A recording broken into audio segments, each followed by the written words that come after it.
ನತ್ವಾ ಸರಸ್ವತೀಂ ದೇವೀಂ ಶುದ್ಧಾಂ ಗುಣ್ಯಾಂ ಕರೋಮ್ಯಹಂ ಪಾಣಿನೀಯಪ್ರವೇಶಾಯ ಲಘುಸಿದ್ಧಾಂತಕೌಮುದೀಂ.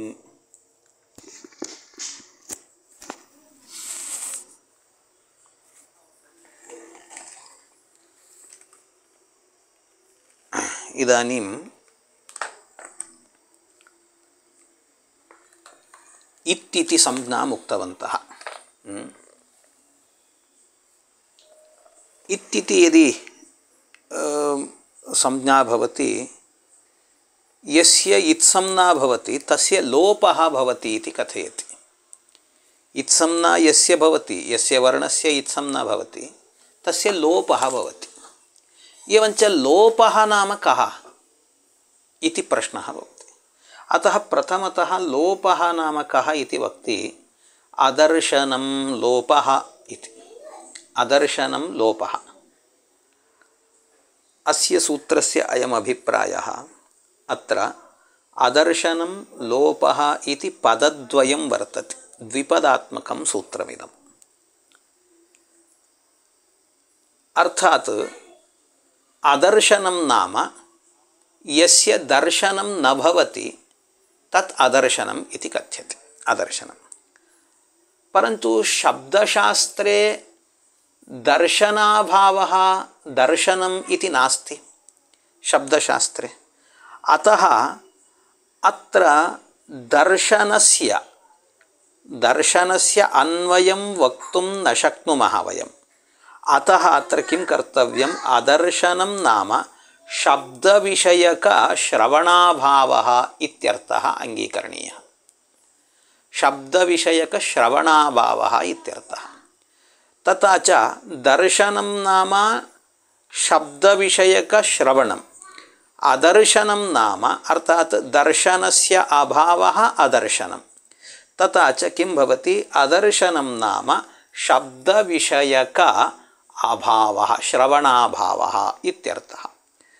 अत्र स्थाने अन्तरतमः इत्यनेन सूत्रेण स्थाने इति लभ्यते, तस्य अनुवृत्तिः भवति. तथा च स्थाने इत्यस्य अभिप्रायः प्रसक्तम् इति.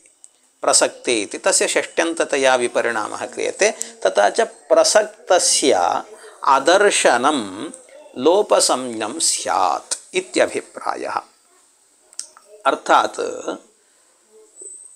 स्थाने इत्यस्य प्रसक्तिः इत्यर्थः. अर्थात् तत्र उच्चारणप्रसक्तस्य अदर्शनं यदि भवति, उच्चारणप्रसक्तस्य अदर्शनं यदि भवति, अर्थात् अत्र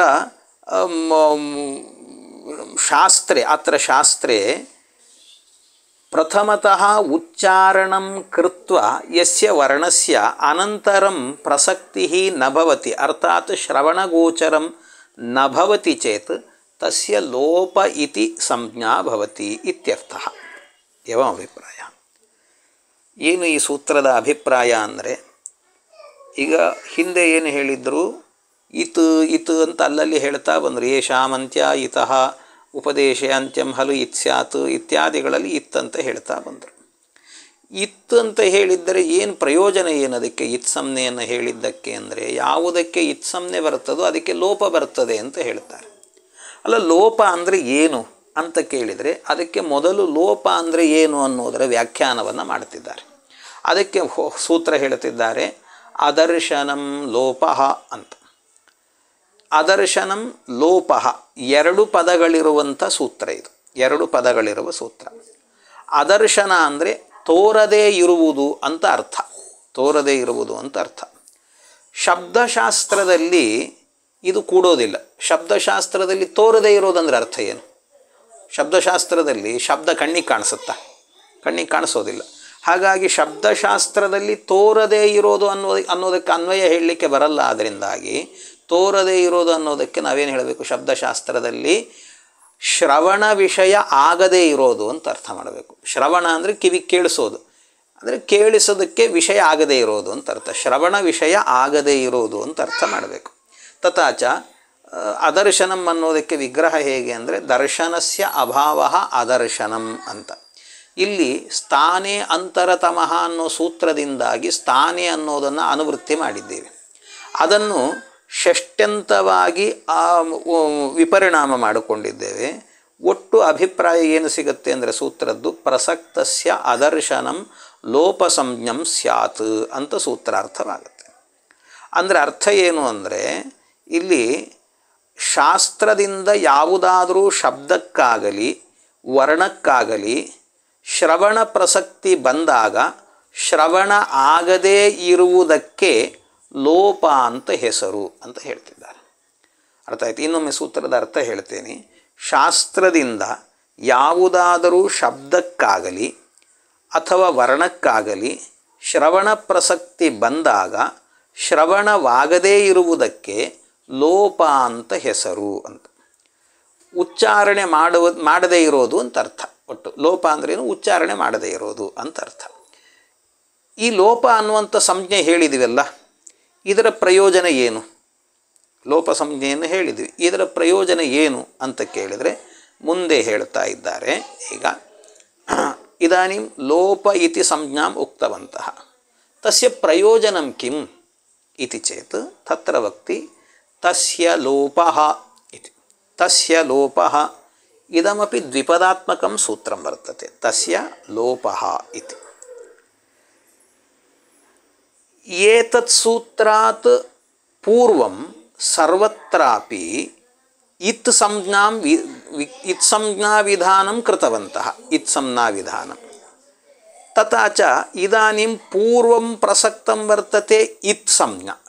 ತಥಾ ಚ ತಸ್ಯ ಇತಿ ಪದಂ ವರ್ತತೆ.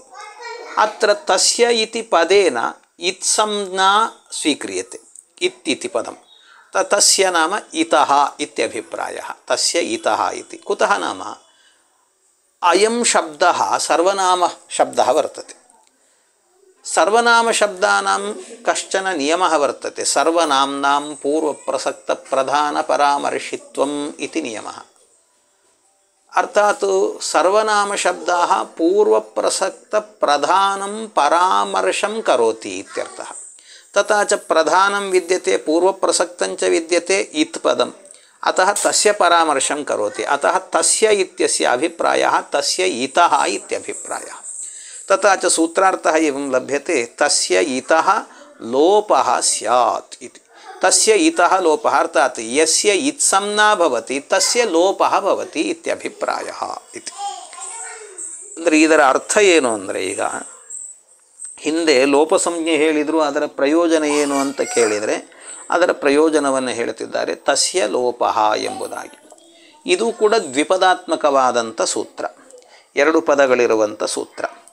ಇದರ ಹಿಂದಿನ ಸುಮಾರು 8 ಸೂತ್ರಗಳಲ್ಲೂ ಕೂಡ ಏನು ಮಾಡಿದ್ದಾರೆ ಅಂತಂದರೆ ಇತ್ತು ಅನ್ನುವಂಥ ಪದವನ್ನು ಬಳಸ್ತಾ ಬಂದಿದ್ದಾರೆ. ಆಯಿತಾ? ಅಂದರೆ ಉಪದೇಶ ಅಜನನಾಸಿಕ ಇತು ಹಲಂತ್ಯಂ ಇತ್ಯಾದಿಗಳಲ್ಲಿ ಇತ್ ಪದವನ್ನು ಹೇಳಿದ್ದಾರೆ. ಅದು ಅಷ್ಟಾಧ್ಯಾಯಿ ಕ್ರಮದಲ್ಲಿ.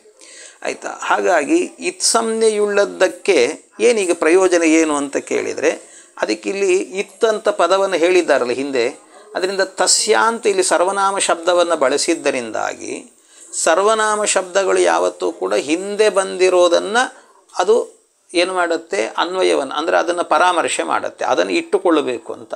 ಈಗ ಉದಾಹರಣೆಗೆ ರಾಮನು ಅಂಗಡಿಗೆ ಹೋದನು, ಅಥವಾ ರಾಮನು ತಂದೆಯೊಂದಿಗೆ ಅಂಗಡಿಗೆ ಹೋದನು. ರಾಮನು ತಂದೆಯೊಂದಿಗೆ ಅಂಗಡಿಗೆ ಹೋದನು. ಅವನು ಬಾಳೆಹಣ್ಣನ್ನು ಕೊಂಡನು. ಅವನು ಅಂದರೆ ಯಾರಿಲ್ಲಿ? ರಾಮ, ತಂದೆ ಅಲ್ಲ.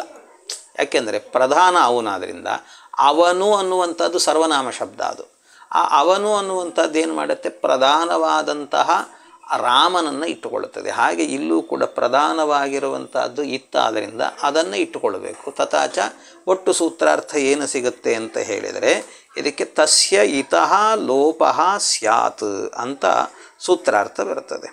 ಅಂದರೆ ಒಟ್ಟು ಅಭಿಪ್ರಾಯ ಏನಂತಾಯಿತು, ತತ್ಶಬ್ದ ಹಿಂದಿನದ್ದನ್ನು ಪರಾಮರ್ಶೆ ಮಾಡೋದರಿಂದ ಆ ಇತ್ ಸಂಜ್ಞೆ ಉಳ್ಳದ್ದಕ್ಕೆ ಲೋಪವು ಬರುತ್ತದೆ ಅಂತ ಸೂತ್ರಾರ್ಥ ಆಗುತ್ತೆ. ಆಯಿತಾ? ಲೋಪವು ಬರುತ್ತದೆ ಅಂತ ಅಂದರೆ ಅವುಗಳಿಗೆ ಕಾರ್ಯದಲ್ಲಿ ಉಚ್ಚಾರಣೆ ಇಲ್ಲ ಅಂತ ಅರ್ಥ. ಪ್ರಕೃತದಲ್ಲಿ ಯಾವುದು ಅಂದರೆ 14 ಸೂತ್ರಗಳ ಅಂತ್ಯವರ್ಣಗಳಿಗೆ ಇತ್ ಸಂಜ್ಞೆಯನ್ನು ಹೇಳಿದ್ದಾರೆ. 14 ಸೂತ್ರಗಳ ಅಂತ್ಯದಲ್ಲಿ ಅದಕ್ಕೆ ಇತ್ಸಂಜ್ಞೆ ಹೇಳಿರೋದ್ರಿಂದ ಇತ್ಸಂಜ್ಞೆ ಇರುವುದರಿಂದಾಗಿ ಅವುಗಳಿಗೆ ಲೋಪ ಬರುತ್ತದೆ ಅಂತ. ಹಾಗಾದರೆ ಅವುಗಳ ಉಚ್ಚಾರಣೆಗೇನು ಪ್ರಯೋಜನ? ಲೋಪ ಮಾಡೋದಂದ್ರೆ ಏನೋ ಅದನ್ನು ಬಿಡೋದು ಅಂತ ಅರ್ಥ ಅಲ್ವಾ? ಅದನ್ನು ಬಿಟ್ಬಿಡ್ತೀವಿ. ಹಾಗಾದರೆ ಬಿಡೋದು ಅಂತ ಆದರೆ ಅದನ್ನು ಯಾಕೆ ಉಚ್ಚಾರಣೆ ಮಾಡಿದ್ರಿ? ಉಚ್ಚಾರಣೆ ಮಾಡಿ ಮತ್ತು ಲೋಪ ಮಾಡೋದಂದರೆ, ಲೋಪ ಅಂದರೆ ಹೋಗ್ಬಿಡ್ತದೆ. ಆ ಈ ಉಣ್ಣು ಅನ್ನುವಲ್ಲಿ ಆ ಈ ಉ ಅಷ್ಟೇ ಇಟ್ಕೊಳ್ತೀರಿ, ಋಳ್ರಕ್ ಅನ್ನುವಲ್ಲಿ ಋಳ್ರು ಅಷ್ಟೇ ಇಟ್ಕೊಳ್ತೀರಿ, ಕಾ ಹೋಗ್ಬಿಡ್ತದೆ ಅಲ್ವಾ? ಎ ಓಂಗ್ ಅನ್ನುವಲ್ಲಿ ಎ ಓ ಅಷ್ಟೇ ಹಯವರಟ್ ಅನ್ನುವಲ್ಲಿ ಹಯವರ ಇಷ್ಟೇ ಇಟ್ಕೊಳ್ತೀರಿ, ಟು ಹೋಯ್ತು. ಹಾಗಾದ್ರೆ ಹೋಗೋದು ಅಂತ ಆದರೆ ಅದನ್ನು ಯಾಕೆ ಉಚ್ಚಾರಣೆ ಮಾಡಿದರೆ? ಹಾಗಾದರೆ ವ್ಯರ್ಥ ಅಲ್ವಾ ಉಚ್ಚಾರಣೆ ಮಾಡಿದ್ದು ಅಲ್ವಾ? ಏವಂಚ ಯದಿ ಅಂತ್ಯೆ ವಿದ್ಯಮಾನ ವರ್ಣಾನಾಂ ಲೋಪಃ ಭವತಿ ಚೇತ್, ಲೋಪಃ ಭವತಿ ಚೇತ್ ತದಾ ತತ್ರ ವಿದ್ಯಮಾನ ವರ್ಣಾನಾಂ ಲೋಪಃ ಭವತಿ ಚೇತ್ ತಸ್ಯ ಉಚ್ಚಾರಣಂ ಕುತಃ ಕಸ್ಮಾತ್ ಕಿಮರ್ಥಂ ಕೃತವಂತಃ ಉಚ್ಚಾರಣಂ ಮಾಸ್ತು ಉಚ್ಚಾರಣಂ ತಸ್ಯ ಪ್ರಯೋಜನಮೇವ ನಾಸ್ತಿ ಖಲು ಇತಿ ಚೇತ್ ತತ್ರ ವಕ್ತಿ ನಾದಯೋಣಾದ್ಯರ್ಥಾಃ ಇತಿ. ನಾದಯಃ ಅಣಾದ್ಯರ್ಥಾಃ ಇತಿ. ಅರ್ಥಾತ್ ಅಣಾದ್ಯರ್ಥಾಃ, ಅಣಾದ್ಯರ್ಥಾಃ ನಾಮ ಅಣಾದಿಃ ಅರ್ಥಃ, ಅರ್ಥಃ ನಾಮ ಪ್ರಯೋಜನಂ, ಅಣಾದಿಃ ಅರ್ಥಃ ಯೇಷಾಂತೆ ಅಣಾದ್ಯರ್ಥಾಃ ಇತಿ ವಿಗ್ರಹ. ಅಣಾದಿಃ ಅಣು ಆದಿಃ ಅಣಾದಿಃ ಅರ್ಥಃ ಯೇಷಾಂತೆ ಅಣಾದ್ಯರ್ಥಾಃ ಇತಿ. ಅರ್ಥಾತ್ ಅಂತ್ಯೆ ವಿದ್ಯಮಾನ ಣ ಕ ಐವುಣ್ಣಿತ್ಯತ್ರ ಣ ಋಳ್ರಕ್ಕಿತ್ಯತ್ರ ಖ ಏತೇಷಾಂ ಅಣು ಅಕ್ ಇತ್ಯಾದಿ ಸಂಜ್ಞಾ ಏವ ಪ್ರಯೋಜನಂ, ಸಂಜ್ಞಾ ಏವ ಪ್ರಯೋಜನಂ ವರ್ತತೆ.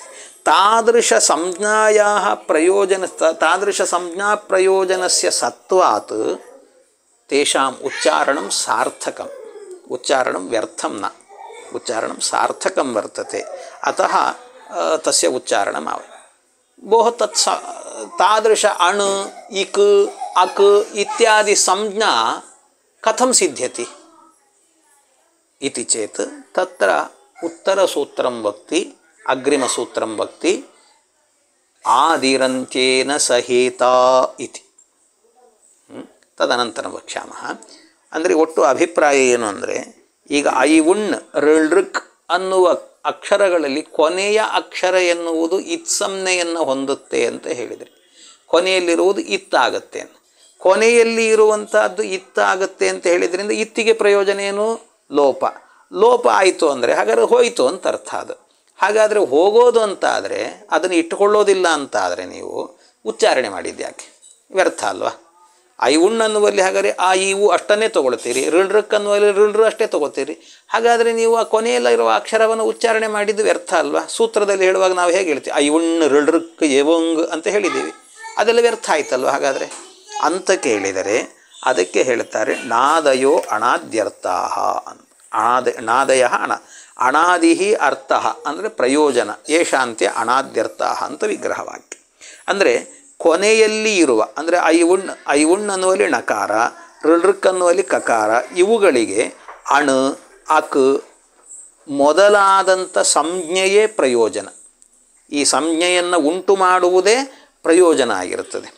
ಇವುಗಳಿಂದ ಸಂಜ್ಞೆಗಳಾಗೋದರಿಂದಾಗಿ, ಅಂದರೆ ಏತಾದೃಶವಾದಂಥ ಅಣು ಇಕ್ ಅನ್ನುವಂಥ ಸಂಜ್ಞೆಗಳಾಗೋದರಿಂದಾಗಿ ಅದು ವ್ಯರ್ಥ ಅಲ್ಲ, ಅವುಗಳು ವ್ಯರ್ಥ ಅಲ್ಲ.